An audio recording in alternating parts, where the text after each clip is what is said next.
हमारे यहाँ डेमोक्रेसी थी? नहीं थी। सिंपल सा उत्तर। अंबेडकर यही कहते भी थे कि हम आज़ाद तो हो रहे हैं अंग्रेज़ों से, लेकिन हमको यह माइंड में रखना चाहिए कि क्या अंग्रेज़ों के आने के पहले हम आज़ाद थे?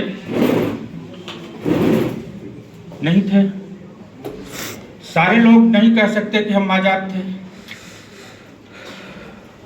अच्छा, वहाँ थोड़ा सा जाने पर थोड़ा मन में तार हिलने लगता है कि हम मुस्लिम शासन के गुलाम थे। और थोड़ा पीछे चले चलिए, जिसको हम प्राचीन काल कहते हैं, हम अपने जेएस मिल वाली भाषा में हिंदू काल कहते हैं, उसमें आज़ाद थे। उसमें भी बहुत सारा बंधन था और वह मूल्य हम तलाश रहे थे, उसकी छटपटाहट थी। तो अंबेडकर 1947 में इसी द्वंद्व को, इसी कुलबुलाहट को स्पष्ट करना चाहते थे कि वह लोकतंत्र जो हम लाना चाह रहे हैं उसमें क्या पहले वाली आज़ादी या पहले वाली व्यवस्था बनी रहेगी या नहीं बनी रहेगी। जाहिर सी बात है कि नहीं बनी रहने थी। और वह बात सिर्फ गवर्नमेंट सिस्टम में नहीं आनी थी। गवर्नमेंट सिस्टम वाली डेमोक्रेसी तो आप कह सकते भाई संविधान आ गया और पॉलिटिकली हम फ्री हो गए, हमारा सिस्टम आ गया। लेकिन democracy is not only a form of government, it is not only a system of ruling, it is also a system of living, it is also a system of developing the society. Neeraj ji की एक line है कि अब तो मजहब कोई ऐसा चलाया जाए जिसमें इंसान को इंसान बनाया जाए।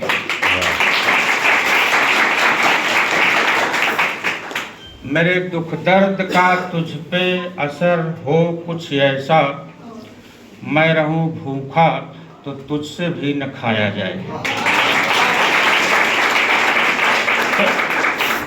यह डेमोक्रेसी है, यह डेमोक्रेटिक सोसाइटी का लक्षण है कि मैं रहूं भूखा तो तुझसे भी न खाया जाए। तो उस सोसाइटी के लेवल पर भी, उस इकॉनमी के लेवल पर भी डेमोक्रेसी आनी चाहिए थी। मैं उसी तरफ संकेत कर रहा हूं जो नहीं आया। तो अंबेडकर के सामने भी यह प्रश्न था। उन्होंने बाद में हाथ खड़े कर दिए थे कि संविधान कुछ करने नहीं जा रहा है, संविधान से बहुत ज़्यादा कुछ परिवर्तन नहीं होने जा रहा। उसके बाद भी वो 500 साल जिंदा थे, 56 तक। उन्होंने हाथ खड़ा कर दिया कि अरे बाप रे बाप, इतनी जल्दी ये जकड़न हिलने वाली नहीं है। लेकिन एक लाइन ऑफ होप उनमें जरूर थी। वो लाइन ऑफ होप यह थी कि अगर इसको चलाने वाले अच्छे लोग आ जाएंगे, इस संविधान को चलाने वाले, इस लोकतंत्र को चलाने वाले लोग आ जाएंगे, तो शायद लोकतंत्र की जो बुनियाद है, जो भाव है, वो नीचे तक आ जाएगा। अब तो वही आदमी, अब तो वही शख्स अहले सियासत में नजर आता है। आग लगाने का हुनर जिसे भी आता है। तो आग लगाने वाली वो भावना पर नहीं होते, वो चाहते थे कि ऐसा व्यक्ति हो जाए जो इस सिस्टम को सुधार सके। वही नहीं, ऊपर वाला ही सुधरेगा तभी नहीं सुधरेगा, नीचे वाले को भी सुधरना। हम चाहें तो अभी तो हम साड़ी देख करके और पैसा देख करके और लालच देख करके टैबलेट वाला हम बदल जाते हैं कि ये सरकार अच्छी होगी। हम में भी वो शक्ति आए, वो विवेक विचार आ जाए कि हम तय कर सकें कि ये आदमी डेमोक्रेटिक है भी कि नहीं। गांव में हम कहाँ सवाल ये करते हैं कि इतना पैसा प्रधानी के चुनाव में खर्च कर रहा है, जीत जाने के बाद वो दान करेगा, हमारे लिए नाली खड़ंजा और सड़क बनवाएगा। कभी पूछते हैं? नहीं पूछते हैं। इसी की तरफ उनका संकेत था कि पूछने लगेगी जनता जिस दिन, उस दिन अपने आप सारी चीजें सुधरने लगेंगी। तो मैं बात यह कह रहा था कि ऊपर वालों से नहीं डेमोक्रेसी आएगी, नीचे वालों को भी उसके लिए तैयार होना पड़ेगा। तो यह बात मैं इस संदर्भ में कहना चाह रहा था कि शिल्पी तो वह थे, लेकिन उनका जो स्कोप था वो बड़ा था, उनका जो कैनवस था वो बड़ा था। अंतिम बात मैं इसी पर जोड़ रहा हूँ, आगे के वक्ताओं से हम ज़्यादा विस्तार में सुनेंगे। हम लोग कह तो देते हैं कि he was architect of Indian constitution या इंडियन डेमोक्रेसी। अंबेडकर स्वयं कहाँ मानते थे इस चीज? 2 साल 11 माह जब लग गया तो बहुत सारे लोगों ने सवाल उठाया कि यह ड्राफ्टिंग कमेटी नहीं है, ड्रिफ्टिंग कमेटी है, जो बहुत ज़्यादा समय ले रही है और ड्रिफ्ट कर रही है सारी चीज़ों से। और अंबेडकर कहाँ कहते थे कि हमारी सारी बात संविधान में आ गई है। ये तो सामान्य विद्यार्थियों को सामान्य ज्ञान का सवाल पढ़ा दिया जाता है कि अंबेडकर ने भारत के संविधान का निर्माण किया। ये बहुत ही बड़ा झूठ है। झूठ इसलिए मैं कह रहा हूँ, अगर वो उनकी सारी बात उसमें शामिल ही नहीं हुई तो उनका बनाया हुआ कहाँ? वो कॉन्स्टिट्यूशन की ड्राफ्टिंग कमेटी के चेयरमैन थे, उसके जो भी बहस मुबाहिसा में बातें सिद्ध होती थी उसको वो अपनाते थे और उस पर किसी को कोई आपत्ति नहीं होती थी, तब वह स्वीकार हुआ।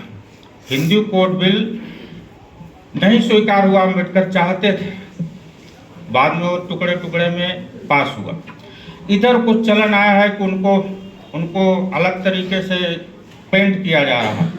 अभी पिछले दिनों सुना होगा कि सेकुलर एंड सोशलिस्ट शब्द का विरोध अम्बेडकर कर रहे थे, बाद में वो कॉन्स्टिट्यूशन में शामिल कर दिया गया और उस पर यह हुआ कि भाई इसकी जरूरत नहीं है, ना तो सेकुलर की जरूरत है ना तो सोशलिस्ट की जरूरत है। दूसरी बात ये कही जाती है कि Ambedkar was pro Muslim, pro Hindu, he was anti Muslim. अब इस तरह की बातें होने लगी हैं। तो हमको एक लाइन हम ये कहना चाहेंगे कि हमको किसी भी इस तरह के निष्कर्ष पे पहुंचने से पहले उनकी मूल बात को जान लेना चाहिए। तो वो एंटी मुस्लिम इसलिए कह देते हैं, भाई अगर उनको बहुत अच्छा था तो वो मुस्लिम धर्म ही स्वीकार कर लिए होते, है ना। सुनने में एक बार में लगता है बहुत कन्विंसिंग बात है, हकीकत ऐसी नहीं है ना। दूसरी बात जो सेकुलर और सोशलिस्ट वाली भी है, उसमें कहते हैं केटी शाह जो मेंबर थे ड्राफ्टिंग कमेटी को, कॉन्स्टिट्यूएंट असेंबली को कह रहे थे कि इसको इसी समय शामिल कर दिया जाए।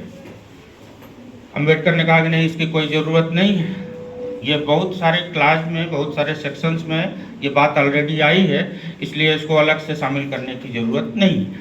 तो मेरे कहने का मतलब यह है कि बहुत सारी धारणाएं हम लोगों ने ऐसी बना ली हैं जो कि अम्बेडकर की अपनी धारणा नहीं थी, ठीक। तो उन धारणाओं से थोड़ा सा अलग हो करके सही जानकारी हासिल करके अगर डेमोक्रेसी की और गवर्नमेंट सिस्टम की सोसाइटी के लेवल पर डेमोक्रेसी लाने की कोशिश की जाए तो मुझे लगता है कि सफलता मिलेगी।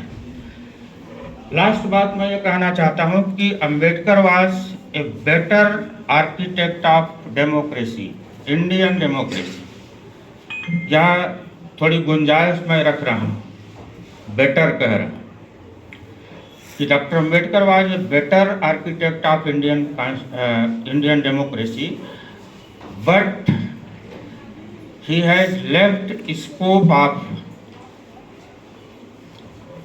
going upward and coming downwards। कोई ऐसा स्ट्रक्चर, कोई ऐसा खाका उनके दिमाग में पहले से नहीं था। वो एक निर्माण नक्शा बना रहे थे भवन का, उसमें मिस्त्री के लिए बहुत सारी गुंजाइश छोड़ रखी थी और मिस्त्री ने जो सीढ़ियाँ बनाई उसमें ऊपर जाने की भी थी, नीचे जाने की भी थी, एक ही होती। और आज तक की फंक्शनिंग में लग रहा है कि हम ऊपर तो कम गए, जहां गए थे उससे भी फिसलते जा रहे हैं। तो he was a better architect of Indian democracy, where there was suspicion of failure. उनकी अपनी सारी राइटिंग में, अपने उनके सारे व्याख्यानों में ये सारी बात है। वो कहते थे कि भाई मुझे बहुत संदेह है, अगर इसको लागू करने वाले हम सारे लोग, जनता की यहाँ की उसको ईमानदारी से लागू नहीं कर पाएगी तो ये फेल कर जाएगा। तो ठीक इसी बात के साथ मैं अपनी बात समाप्त करता हूँ। बहुत बहुत धन्यवाद।